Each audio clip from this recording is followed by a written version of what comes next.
I am back. Rant for Black and White Network. If you're new to the channel, hit subscribe, like, comment. Let me know what you think about this because, I cannot wait to see the comment section on this video. So, as we know, in the last 6 weeks or so, we've seen Bud Light wrap their loving arms around the alphabet mob by using Dylan Mulvaney as a spokesperson.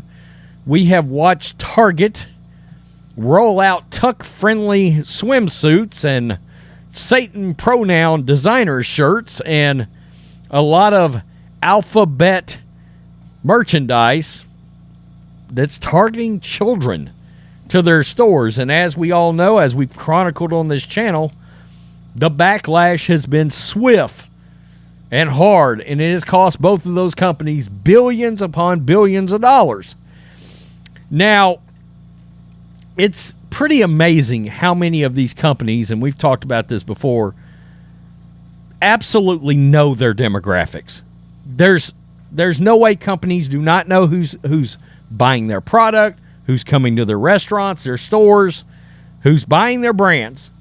And they know, in large part, a lot of times, especially places like Cracker Barrel, they know it's Christians. They know it's Catholics. They know a lot of times it's Sunday after churches, Wednesdays around churches, birthdays. And they also know it's a very conservative crowd. A lot of times, even a lot of conservative elderly people love Cracker Barrel. My dad, my father, rest in peace, he loved Cracker Barrel. Well, you can include Cracker Barrel and add them to the list of companies that have now turned their back on the very demographic that built the company and made the company successful.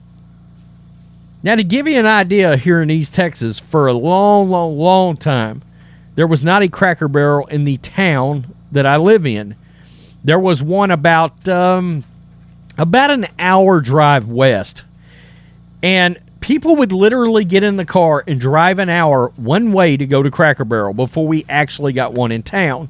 The one in town basically stays full all the time. Stays full. Or did. This is Newsweek, and sometimes you just shake your head at the companies that have decided to embrace certain things. And folks, we can add Cracker Barrel to the lot of companies that have just turned their backs now on their actual demographic that built their business. Restaurant chain Cracker Barrel is being targeted by conservative activists on social media, with some vowing to boycott the company in response to a post of Pride Month and the firm LGBT Alliance. One right-wing activist with over 500,000 Twitter followers urged Americans to, quote, do their part and skip dining at Cracker Barrel. In response, conservative campaigners have targeted a number of companies with boycotts over the past few months in response to their policies on LGBTQ plus related issues. A boycott against Bud Light was launched in April over the brand's collaboration with transgender influencer Dylan Mulvaney, with Target also being hit in response to the sale of Pride products aimed at children. On June 8th, Cracker Barrel published a post celebrating Pride Month on its official Facebook page, and the great Lauren Chin picked it up and put it on Twitter. And to say the backlash is swift and potent would be an understatement here. Of course, she's part of the blaze. Thankfully, this makes it even easier than ever to skip this mid-restaurant when somebody recommends it. Everyone else should do their part and skip dining at Cracker Barrel. And there is their post right there. We are excited to celebrate Pride Month with our employees and our guests. Everyone is always welcome at our table and at our rocker. Happy Pride. There is the rocker right there with the rainbow colors on it, setting out in front of their Cracker Barrel restaurant. Yep. Oh, this is officially a thing. My wife just looked at me like, what the frick? They do realize their core customers are at least 60 and up, right?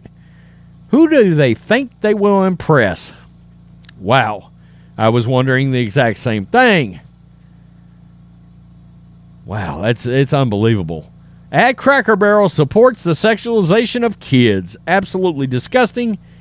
We love this place, but our principles are much more important. We will never eat there again unless they publicly disavow. Of course, they will not be doing that. Cracker Barrel joins the circus. Wow. This person just said, damn it. Shit, I used to love Cracker Barrel too. What a shame. Wow. Absolutely nuts. Absolutely nuts. To be fair, I've seen far worse, but Pride Month should be totally ignored and abolished. Yeah. I mean, I was watching Michael Francis last night, and he went off on this Pride Month thing, and he talked about the absolute disrespect that Pride Month really has towards things like, you know, Veterans Memorial Day and the fact that they only get one day versus this movement involving a sexual preference gets an entire month. It's absurd. It's nuts. It's crazy. This guy said he's been in Japan, and it's so nice to not see the cult here, laugh out loud. Ready to go back to the U.S. because I miss my home, but it's been fun traveling in Tokyo. There's no wokeness over there, guys. I actually know a guy, a YouTuber that lives over there. Unbelievably disappointing, and the absolute last straw. The pride grift by corporations is so lazy and lame. I'd rather eat a tuna fish sandwich than go to that establishment. Wow. Wow. Here's your sign to drive away customers. This is purely an ESG rating, cause and effect. P.S. At Cracker Barrel, your food is awful. Wow. Wow. It's absolutely nuts. Maybe the Pride chair has a butt plug installed on it. Oh, wow. Seriously, who do they think their demographic is? Absolutely not. Yeah. Hey, at what point do we start screaming Cracker Barrel's a racist name? You know, two can't play at that game if they want to go there. Unbelievable. Was everyone not welcome before? Well, of course they were, but that's not the point. You don't have to get political. They didn't hang a sign saying gay people couldn't come in. But gay people are not heroes. I mean, let's just be real. We're tired. We're tired of the celebration of something over people's sexual preferences. That's a shame. We enjoyed eating there. Unbelievable.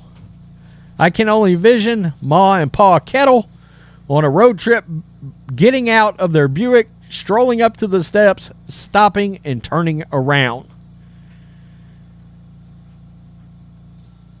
Wow.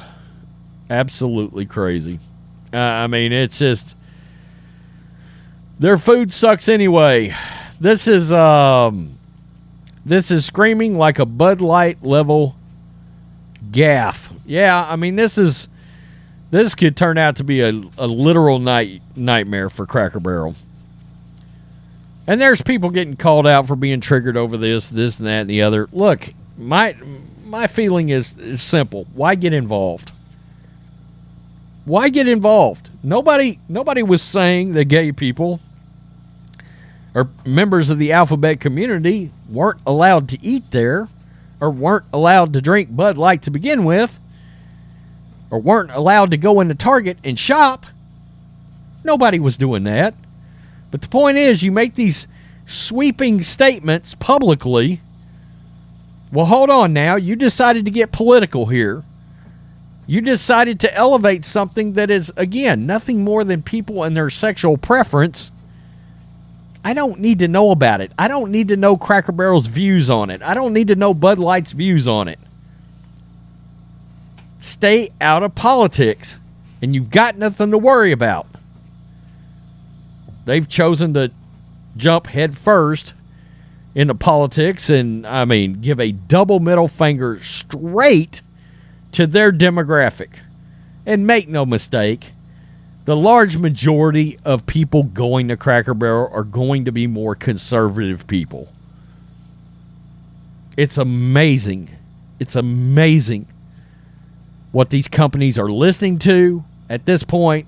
They're listening to all these diversity, inclusion. They're getting all these statements back. They're getting all these data points back, and they're ruining their companies over it. Tell me what you think, Black and White Network supporters. Peace. I'm out. Till next time.